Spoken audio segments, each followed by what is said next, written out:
Saya diminta untuk menjadi saksi dalam kapasitas saya selaku koordinator Tim Pembela Demokrasi Indonesia Jilid 2 atau disingkat TPDI Jilid 2. TPDI ini mendapat kuasa dari 3 orang aktivis yang konsisten punya mimpi negara demokrasi yang berkeadilan.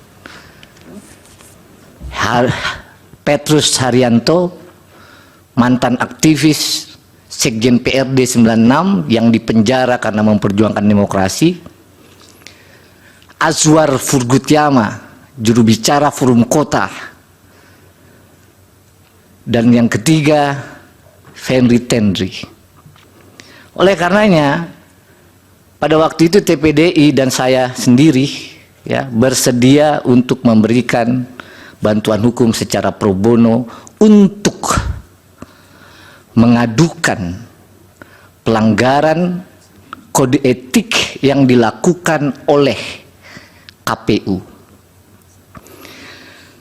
Yang perlu kami jelaskan pada pokoknya adalah bahwa dalam persidangan DKPP itu merupakan persidangan yang terlama sepanjang DKPP terbentuk.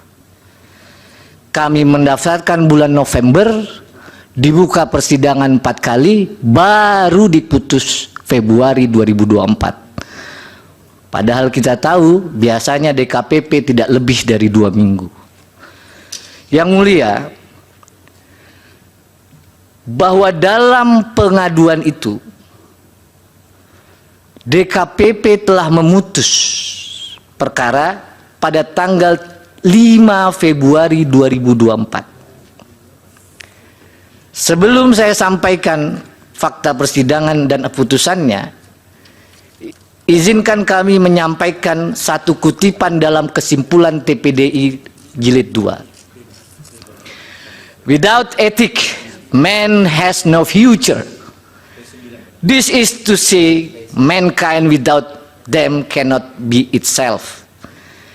Ethics determine choices and action and suggest difficult priorities. Tanpa etika, manusia tidak mempunyai masa depan. Artinya, tanpa etika, manusia tidak bisa menjadi dirinya sendiri. Etika menentukan pilihan dan tindakan serta menyarankan prioritas yang sulit. Oleh karenanya, pada pengaduan ini telah dibuktikan sejumlah fakta-fakta persidangan yang pada intinya DKPP memutus KPU telah melanggar pasal 11 huruf A dan huruf C, pasal 15 huruf C, dan pasal 19 huruf A Peraturan Dewan Kehormatan Penyelenggara Pemilu sehubungan dengan pendaftaran dan pencalonan saudara Gibran Rakabuming Raka sebagai calon wakil presiden dalam pemilu tahun 2024. Betul forumnya pada waktu itu adalah memeriksa etika. Namun isi pasalnya saya bacakan pasal 11, KPU tidak melakukan tindakan yang secara tegas diperintahkan oleh undang-undang. Itu inti pelanggaran di pasal 11. KPU tidak melakukan tindakan yang mentaati prosedur yang telah ditetapkan dalam peraturan perundang-undangan. Itu adalah isi pasal 11 huruf A dan huruf C. DKPP juga memutus KPU melanggar pasal 15 huruf C yang menyatakan bahwa semestinya KPU dalam melaksanakan tugas dan jabatannya harus didasarkan dalam Undang-Undang Dasar Negara Republik Indonesia, undang-undang dan peraturan yang khusus menyelenggarakan pemilu. Inilah yang dilanggar oleh KPU. Lalu yang terakhir, pasal 19 huruf A yang menyatakan semestinya KPU menjunjung tinggi Pancasila, Undang-Undang Dasar Negara Republik Indonesia, dan peraturan perundang-undangan. Oleh karenanya yang mulia, DKPP pada tanggal 3 November 2023 memutus mengabulkan pengaduan para pengadu untuk sebagian. Yang kedua, menjatuhkan sanksi peringatan keras terakhir ketiga maksudnya, dalam perkara 135, 136, 137, 141 kepada saudara Hasyim Asyari selaku teradu 1 pada waktu itu. Yang ketiga, menjatuhkan sanksi peringatan keras kepada semua anggota KPU. Terakhir yang mulia saya sampaikan, kalau saja KPU dalam persidangan itu ahli menyampaikan yang diajukan di bawah sumpah, kalau saja KPU tidak melanggar pasal-pasal yang disebut tadi, pasal 15 huruf C, pasal 19 huruf A, maka tentu saja saudara Gibran Rakabuming Raka tidak akan lolos dalam verifikasi dan ditetapkan sebagai calon wakil presiden dalam pemilu tahun 2004. Pak Petra, itu sudah pendapat yang terakhir itu. Yang terakhir mohon dikesampingkan, saya tutup dengan perkataan terima kasih atas kesempatan yang diberikan yang mulia. Mudah-mudahan apa yang kami sampaikan sebagai saksi dapat bermanfaat. Wassalamualaikum warahmatullahi wabarakatuh. Waalaikumsalam.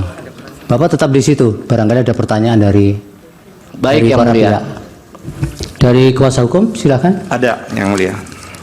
Terima kasih yang mulia. Saksi, tadi saksi telah menjelaskan dan mengutip berbagai macam peraturan ya, pasal-pasal yang disebutkan itu secara norma. Yang ingin saya tanyakan tadi juga menyebutkan mengabulkan sebagian dari permohonan yang diajukan oleh saksi, seperti itu toh. Nah, yang ingin saya tanyakan, apa tindakan yang dimasukkan di dalam norma-norma yang disebutkan tadi, terus apa juga yang dimaksudkan sebagian yang dikabulkan tadi, seperti itu. Itu yang pertama. Terus yang kedua, saya ingin mendapat gambaran, karena kita tentunya tidak mengikuti persidangan yang ada di KPP tersebut.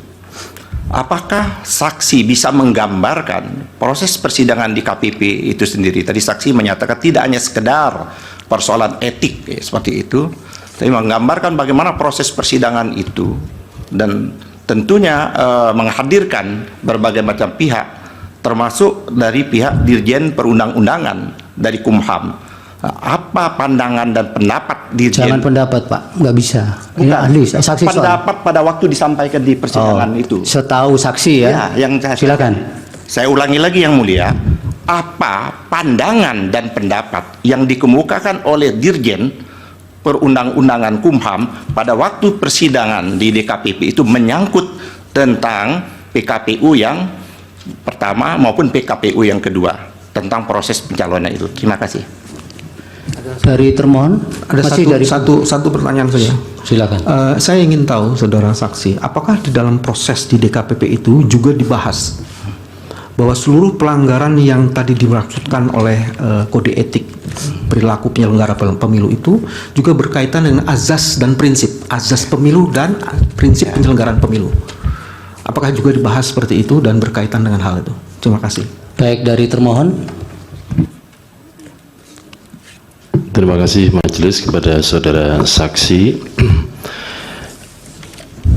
Berdasarkan perkara yang saudara saksi ikuti dan sampai kepada putusan DKPP, pertanyaan adalah apakah dalam putusan DKPP tersebut KPU dinyatakan tindakannya tetap sah dalam menetapkan Gibran, atau tindakan KPU menetapkan Gibran dianggap tidak sah? Terima kasih. Baik, yang diketahui ya Pak Patra. Kemudian dari pihak terkait. Terima kasih yang mulia. Saudara saksi, setelah DKPP menjatuhkan sanksi peringatan keras terakhir kepada saudara Hasyim Asyari, Ketua KPU, apakah fakta yang terjadi kemudian KPU membatalkan pencalonan Wakil Presiden Gibran Rakabuming Raka atau tidak? Itu sih. Cukup. Dari baik dari hakim. Cukup, silakan Pak Patra dijawab singkat-singkat saja.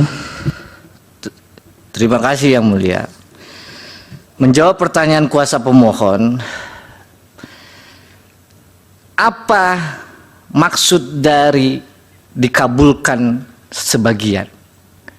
Yang Mulia, kami pada waktu permohonan di DKPP, permohonannya banyak. Antara lain, ya, minta dikoreksi produk dari KPU. Karena kami teringat itu pernah dilakukan oleh DKPP pada saat di bawah Prof. Jimli. Kami juga minta KPU anggotanya ini karena melanggar tadi diberhentikan secara permanen. Karena pada waktu DKPP dipimpin oleh Pak Muhammad itu juga dikabulkan. Nah, yang dikabulkan sebagian hanya dinyatakan bahwa KPU ini telah melanggar pasal yang disebutkan tadi dan diberi peringatan keras terakhir. Itu yang pertama. Yang kedua, proses persidangan DKPP memanggil Bawaslu. DKPP memanggil juga Dirjen Peraturan Perundang-undangan. Pada saat persidangan, jelas Bawaslu menyampaikan dalam proses verifikasi Bawaslu tidak dapat melakukan pengawasan. Kenapa? Karena sistem silonnya tidak dapat diakses. Begitu juga waktu Dirjen DKPP dihadirkan, fakta persidangan bisa dibuka dalam putusan tanggal 5 tadi, disampaikan oleh Dirjen, ya, pernah KPU mengirimkan surat untuk perubahan peraturan KPU 7 hari setelah tanggal 16 Oktober. Saya ulang, 7 hari. Lalu oleh Dirjen PP dikembalikan Yang Mulia. Nggak bisa begini KPU. Masa langsung minta draftnya diubah dan disahkan? Harus konsultasi dulu kepada DPR. Maka dikembalikan nih sama Pak Hasim. Tolong dulu, ya, prosesnya konsultasi. Proses itu baru dijalankan setelah 7 hari, barulah ketemu tanggal 3 tanggal 3, ya, itu diterbitkan peraturan KPU nomor 23. Ya. Majelis mohon ini klarifikasi di peraturan mana yang diminta untuk diubah itu Majelis. Tadi ada disebutkan oleh saksi peraturannya, ya, dimintaan KPU untuk diubah. Tahu tidak peraturan mana yang minta diubah? Ya, jadi Yang Mulia, pada waktu KPU ini menerima berkas, Bawaslu menyatakan dalam persidangan mereka menggunakan pedoman pengawasannya dengan menggunakan peraturan nomor 19. Itu yang dia gunakan. Begitu juga KPU. Jadi pada waktu itu berdasarkan peraturan nomor 19 tahun 2023, syarat capres dan syarat cawapres itu harus paling rendah 40 tahun belum diganti. Ya, itu tidak ditanyakan tadi. Ya, itu tadi yang ditanyakan. Makanya KPU ya bilang bahwa tolong ini saya mau ubah Yang Mulia kepada Dirjen PP. Oleh Dirjen PP dikembaliin. Nggak bisa, harus konsultasi Ke DPR, sudah DPR jangan dulu. diulang-ulang itu, ya. Iya, gitu. Oke, yang pertanyaan Pak Yani satu lagi. Yang kedua, ini terkait dengan asas, ya. Kalau dalam putusan kita baca, yang dilanggar oleh KPU ini tentu saja asas profesional dan asas menjamin ketidakpastian, Pak Bambang. Jadi KPU ini waktu bekerja tidak menjamin kepastian hukum, itu maksud asasnya. Ya, silakan kuasa pemohon mengecek peraturan.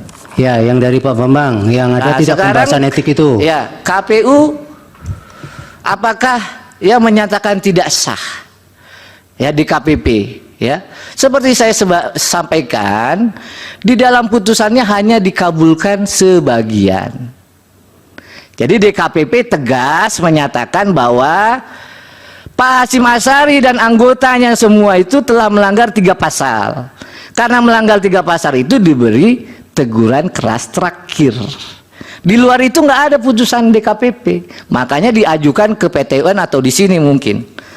Yang ketiga, fakta apakah KPU membatalkan, ya, di dalam putusan DKPP tidak ada amar putusan yang lain-lain, hanya itu. Ya sudah, itu terus Ya. diulang-ulang. Ya, Cukup. cukup. Baik. Yang mulia, Majelis Terima kasih. termohon, Apa, Pak? karena ini fakta dan kami juga ada dalam peristiwa itu, penting kami klarifikasi satu hal. Tidak usah, nanti Bapak punya instrumen untuk mengkanter itu. Baik, makasih. Terima kasih Pak Putra. lebih kurang Mudah-mudahan- saya mohon maaf. Kalau ada kekurangan saya juga mohon maaf. Kalau ada kebenaran semua datang dari Allah Subhanahu wa taala. Wassalamualaikum warahmatullahi wabarakatuh. Baik, terima kasih.